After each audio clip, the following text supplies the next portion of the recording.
కాకినాడ జిల్లా పెద్దపూడి మండలం north Yeleru drain పొంగి ప్రవహిస్తోంది. అచ్యుతాపుర త్రయం వద్దకు 5 దశాబ్దాలుగా ఎన్నడూ లేని విధంగా ఏలేరు జలాశయం నీరు చేరింది. అలాగే వాగులు వంకలు పొంగి ప్రవహిస్తున్నాయి. పలు చోట్ల రాకపోకలకు ఇబ్బంది ఏర్పడింది. అధికారులు సహాయక చర్యల్లో తలమునకలై ఉన్నారు.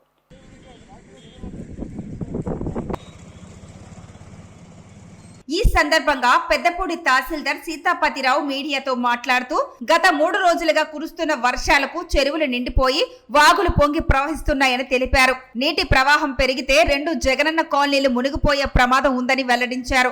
ఏ క్షణంలోనైనా వారిని ఇతర ప్రాంతానికి తరలించే ఏర్పాట్లు చేస్తామని వెల్లడించారు. ఇటీవల కురిసిన భారీ వర్షాలకు మరియు ఏలేరు నుంచి వచ్చే వరద నీటికి పెద్దపూడి మండలంలో గల సుమారు 5 గ్రామాలు ఏపీత్రయం, రామేశ్వరం, పెద్దపూడి, పెద్దవాడ, దోమడ గ్రామాల్లో వ్యవసాయ భూములు ముంపు గురే ప్రమాదం ఉంది.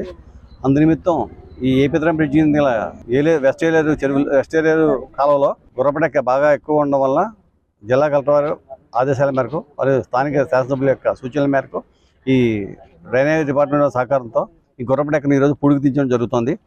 ఇది ఇక్కడ అది పూర్తయ్యే వరకు అందరు అధికారులు ఎక్కడే ఉండి చెంచవలసిందిగా జిల్లా కలెక్టర్ వారు ఆదేశించున్నారు.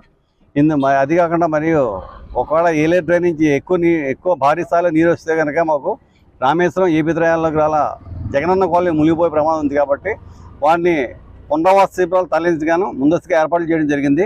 ఒకవేళ ఎటువంటి విపత్కర పరిస్థితులైనా ఎత్తుకోవడానికి మేము సిద్ధంగా ఉన్నాం. కాబట్టి ప్రజలందరికీ ఏదైనా సమాచారం తెలియజేసిన పెద్దపూడి మండల కార్యాలయంలో ఏర్పాటు చేసిన తహసీల్దార్ వారి యొక్క నెంబర్కి సంప్రదించాల్సిందిగా కోరుతున్నాం.